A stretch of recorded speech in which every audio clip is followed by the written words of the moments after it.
So hello class 10th, welcome to Enlighten Academy. तो basically आज इस वीडियो में हम करने वाले हैं अपना जो हम लाइफ प्रोसेसेस कर रहे थे उसका थर्ड पार्ट है ये, और उसमें से हम आज करने वाले हैं अपना ट्रांसपोर्टेशन टॉपिक। कौन सा टॉपिक पूछा? ट्रांसपोर्टेशन।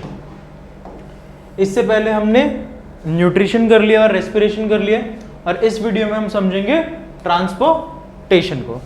तो देखते हैं क्या है ट्रांसपोर्टेशन, किस तरीके से यहाँ बताया गया, कैसे ये एक लाइफ प्रोसेस का एक भाग है। तो transportation can be defined as the movement of any substance from one place to another. तो जैसा आपको पता है ट्रांसपोर्टेशन क्या होता है, किसी भी सब्सटेंस का एक जगह से दूसरी जगह मूव करना, यानी movement of any substance from one place to another is called transportation. For example, हमारी बॉडी में वाटर एंड न्यूट्रिएंट्स रिक्वायर्ड है, जरूरी है सारी मेटाबॉलिक एक्टिविटीज के लिए। जो भी एक्टिविटीज हमें करनी है उसमें हमें वाटर और न्यूट्रिएंट्स की जरूरत पड़ती है, और वही हमारी बॉडी में ट्रांसपोर्टेड होता है, एक जगह से दूसरी जगह बॉडी में प्लांट्स और एनिमल्स के ट्रांसपोर्ट किया जाता है। तो ट्रांसपोर्टेशन क्या होता है? It can be defined as the movement of any substance from one point to another point और one place to another place. For example, हमारी बॉडी में या प्लांट्स की बॉडी में वाटर और न्यूट्रिएंट्स की जरूरत होती है, तो उनको ट्रांसपोर्टेड किया जाता है एक जगह से दूसरी जगह। क्लियर है? अच्छा, कैसे किया जाता है उसको समझेंगे। तो ह्यूमंस में समझना, ह्यूमंस में होता है ब्लड। क्या होता है? ब्लड। ब्लड क्या है? ब्लड एक कनेक्टिव टिश्यू। क्या है? एक टिश्यू है जो कि आपस में कनेक्ट हो रखा है, एक कनेक्टिव टिश्यू है। It transport important substances, necessary substances to cell. जितने भी हमारे इंपॉर्टेंट और नेसेसरी सब्सटेंसेस है उनको कौन ट्रांसपोर्ट करता है? तो हमारा ब्लड ट्रांसपोर्ट करता है उन्हें। ठीक है? एंड ट्रांसपोर्ट मेटाबॉलिकल वेस्ट को भी हमारे आउट करता है। कौन? ब्लड। तो क्या करता है? न्यूट्रिएंट्स पहुंचाता भी है और मेटाबॉलिक वेस्ट को आउट भी करता है। क्लियर रहेगी ये बात? अच्छा, आगे क्या और समझते? अब हमारे ब्लड में कंपोनेंट्स क्या क्या होते हैं, हमारे ब्लड में क्या क्या कंपोनेंट्स प्रेजेंट होते हैं उन्हें समझना। सबसे पहले आपने सुना होगा हमारे ब्लड में होता है प्लाज्मा। क्या होता है? प्लाज्मा। प्लाज्मा क्या है? तो प्लाज्मा बच्चा आपका एक येलो कलर का फ्लूइड होता है। कैसा होता है? येलो कलर फ्लूइड होता है, जो कि क्या ट्रांसपोर्ट करता है? फूड, कार्बन डाइऑक्साइड और वेस्ट प्रोडक्ट को एक्सक्रीट करता है ब्लड में से। क्लियर है? बॉडी में से। तो प्लाज्मा क्या है? Yellow colour fluid, carbon dioxide, food और ट्रांसपोर्ट करता है और वेस्ट को आउट करता है। क्लियर रहेगी ये बात? फिर बात आती है, आपने सुना होगा रेड ब्लड सेल, आरबीसी। क्या करता है ये हीमोग्लोबिन कंटेन करता है। क्या कंटेन करता है? हीमोग्लोबिन, जिसके कारण कि हमारा पूरी बॉडी में क्या ट्रांसपोर्ट हो पाता है? ऑक्सीजन ट्रांसपोर्ट हो पाता है। क्या ट्रांसपोर्ट हो पाता है?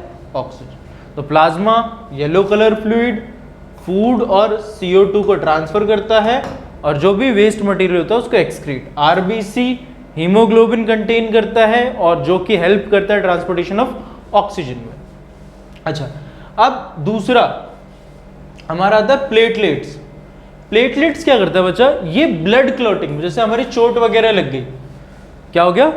चोट वगैरह लग गई तो कट वगैरह जाता है। अब अगर कॉन्टिन्यूसली खून बहता रहेगा तो ऑब्वियसली बात है एक टाइम के बाद बॉडी में से खून खत्म और इंसान खत्म। बट इससे हम बचते कैसे? तो यहां पर आ जाता है बच्चा ब्लड क्लॉटिंग। वहां पर ब्लड क्लॉट बना देता है जिससे कि खून और ज्यादा ना बहे। ये कौन करता है? प्लेटलेट्स। कौन करता है? प्लेटलेट्स। क्लियर रहेगी ये बात? ठीक है। अब बात आती है व्हाइट ब्लड सेल की बच्चा। व्हाइट ब्लड सेल की, ये छुप गया थोड़ा सा, कोई नहीं। व्हाइट ब्लड सेल्स का काम क्या होता है बच्चा?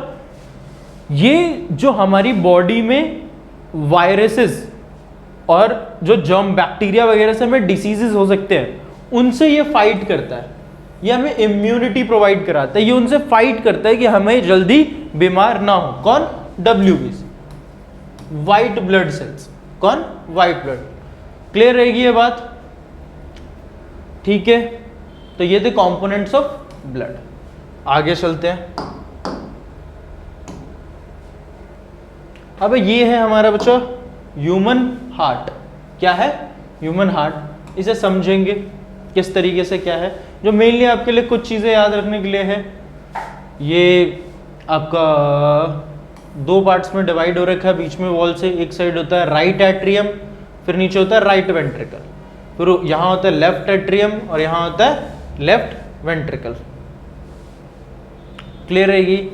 फिर ओरोटा है, पल्मोनरी आर्टरी है, पल्मोनरी वेन है, जो याद रखने वाली चीज़ें हैं। वेना कावा है, superior vena cava, inferior vena cava, ये सारी चीज़ें होती है। समझते कि कैसे क्या काम होता है इनका।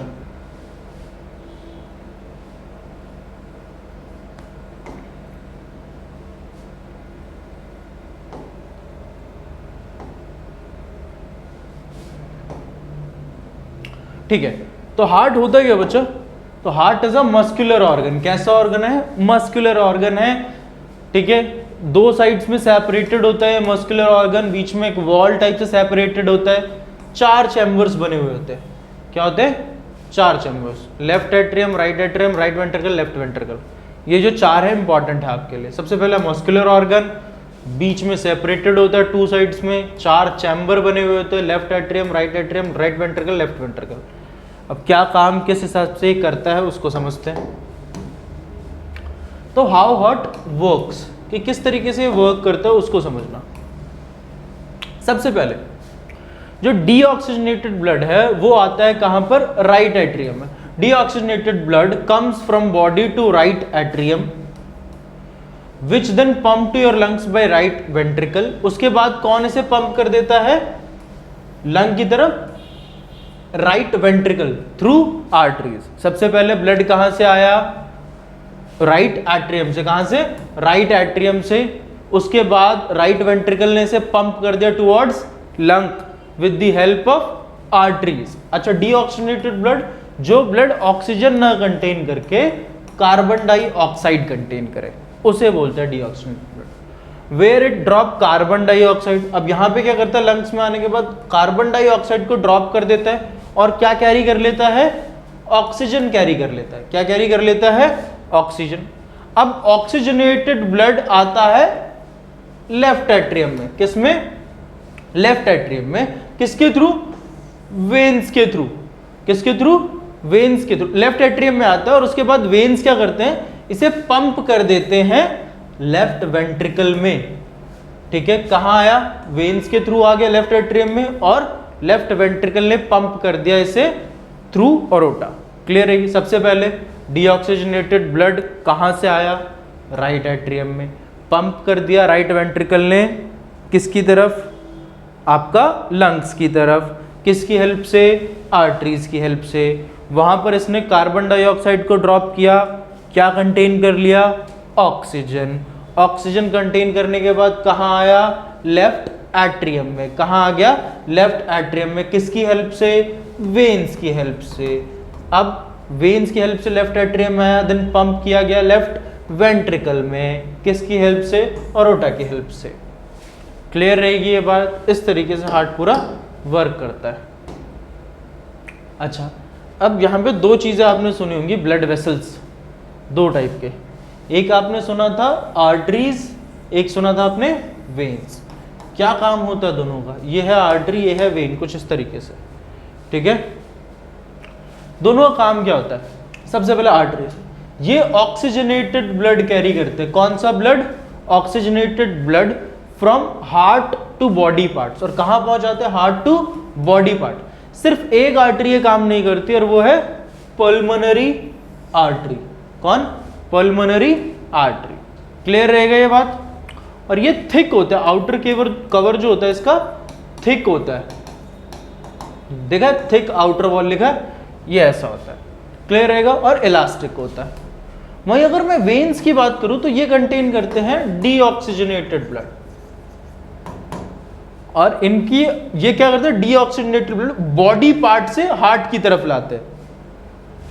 आर्टरीज क्या करते थे? ऑक्सीजनेटेड ब्लड को हार्ट से बॉडी पार्ट्स की तरफ ले जाती थी। और वेन्स क्या करते हैं? डीऑक्सीजनेटेड ब्लड को बॉडी पार्ट से हार्ट की तरफ लाते हैं। और एक्सेप्ट पल्मोनरी वेन, वो थिक और इलास्टिक होते हैं, ये थिन और इलास्टिक। जैसे दिख रहा है आपको, थिन आउटर वॉल। क्लियर रहेगी ये बात? दोनों में डिफरेंसेस याद रख लेना, आर्टरीज और वेन्स में पूछ लेता है कई बार। अब नेक्स्ट देख लेते हैं लिम्फ। क्या चीज? लिम्फ। कि समझ लेते हैं कि ये क्या होता है। तो लिम्फ भी एक तरीके का आपका बच्चा ट्रांसपोर्टर फ्लूइड होता है। क्या होता है? ट्रांसपोर्टर फ्लूइड होता है, जो कि कहाँ बनता है? तो हमारी जो कैपिलरीज होती है, तो कैपिलरीज की वॉल में ना छोटे छोटे पोर्स होते हैं। क्या होते हैं? पोर्स होते हैं, जहां पे कुछ अमाउंट ऑफ प्लाज्मा, प्रोटीन और ब्लड सेल्स छूट जाते हैं, स्केप हो जाते हैं। और इस इंटरसेल्युलर यानी दो सेल्स के बीच के जो स्पेस में ही ये सारी चीजें इकट्ठा हो जाती है और क्या फॉर्म कर देती हैं? लिम्फ। तो क्या है? लिम्फ एक ट्रांसपोर्टर फ्लूइड है, जो कि कैसे बनता है? जो हमारी कैपिलरीज है उनके ऊपर पोर्स प्रेजेंट होते हैं। तो पोर्स प्रेजेंट होने पर जो इंटरसेल्युलर स्पेस होता है, दो सेल्स के बीच का स्पेस, उसके अंदर प्लाज्मा, प्रोटीन और ब्लड सेल्स छूट जाते हैं, जो कि क्या बना देते हैं? लिम्फ। ये कलरलेस होता है और एब्जॉर्ब और ट्रांसपोर्ट करता है फैट को फ्रॉम स्मॉल इंटेस्टाइन। तो lymph absorbs and transport fat from small intestine. अच्छा, और क्या करता है? और जो भी हमारे मेटाबॉलिज्म में एक्सेस टिश्यू है उनको भी ड्रेन आउट करता है, उनको भी बाहर कर देता है। तो ये लिम्फ का काम होता है। क्लियर रहेगी ये बात? आगे देखते हैं। अच्छा, ये तो हमने समझा था कि ह्यूमंस में कैसे ट्रांसपोर्टेशन होता है, कैसे हार्ट हेल्प करता है, सारी चीजें हेल्प करते हैं। अब बात आती है कि ट्रांसपोर्टेशन इन प्लांट्स। तो आपको पता है प्लांट्स में भी वाटर की जरूरत होती है, न्यूट्रिएंट्स की जरूरत होती है, फूड की जरूरत होती है। तो ये सारी चीजें इनमें कैसे ट्रांसपोर्टेड होती है, इसमें वही समझेंगे। समझते हैं, देखते हैं। तो जैसे आपको यहां दिख भी रहा होगा, लिखा है जाइलम। तो वाटर और मिनरल्स को कौन सा टिश्यू ट्रांसपोर्टेशन में हेल्प करता है? जाइलम। और यहां फूड के पास दिख रहा है आपका, फोटोसिंथेसिस प्रोडक्ट के पास फ्लोएम। तो जाइलम और फ्लोएम आपके दो टिश्यूज हैं जो कि आपका प्लांट्स में ट्रांसपोर्टेशन में हेल्प करते हैं। कैसे? अभी समझते हैं। तो जाइलम क्या करता है? ये ट्रांसपोर्ट करता है वाटर और minerals from roots to top point of the plant. Xylem करता है, यानी ये ओनली मूव करेगा इन अपवर्ड डायरेक्शन। तो पहली चीज कि ये क्या ट्रांसपोर्ट करता है? Water and minerals. दूसरा, किस डायरेक्शन में? सिर्फ अपवर्ड डायरेक्शन में। थर्ड, ये वर्क करता है on the principle of transpiration. अब ट्रांसपिरेशन क्या होता है? तो it is the loss of water from the aerial parts of the plants. कि जो हमारा वाटर न्यूट्रिएंट्स कॉन्टिन्यूसली मिलते जा रहा है और वाटर क्या करने लगता है? वेपर की फॉर्म में लूज होने लगता है। क्या होने लगता है? लूज होने लगता है पार्ट्स में से। उसी प्रिंसिपल पे जाइलम काम करता है। वहीं अगर मैं फ्लोएम की बात करूं तो ये क्या करता है? ये फूड को ट्रांसपोर्ट करता है, यानी जो फोटोसिंथेसिस से प्रोडक्ट बनते हैं। अभी बनते कहां है? लीफ में। अब चाहिए तो नीचे वालों को, ऊपर वालों को भी, यानी अपवर्ड और डाउनवर्ड दोनों डायरेक्शन में फूड पहुंचाता है। यानी ये क्या करता है? हमारा फूड को ट्रांसपोर्ट किस डायरेक्शन में? Upward as well as downward. अच्छा, वो प्रिंसिपल पे बेस्ड था ट्रांसपिरेशन। यहां पे आता है ट्रांसलोकेशन। ये क्या होता है? Transport of food from leaves to the other parts of the plant is called translocation. इन वर्ड्स को याद रखना इंपॉर्टेंट है। तो बस यही है आपका ट्रांसपोर्टेशन, समझ लिया है। सेम वही आपका काम है। 10 क्वेश्चन में दूंगा लास्ट, ये करने। जब पूरी सीरीज खत्म हो जाएगी, 40 क्वेश्चन हो जाएंगे हमारे, उनको मैं आपको कराऊंगा। क्लियर है? आई होप आपको यहां तक समझ आया होगा। मिलते हैं नेक्स्ट वीडियो में।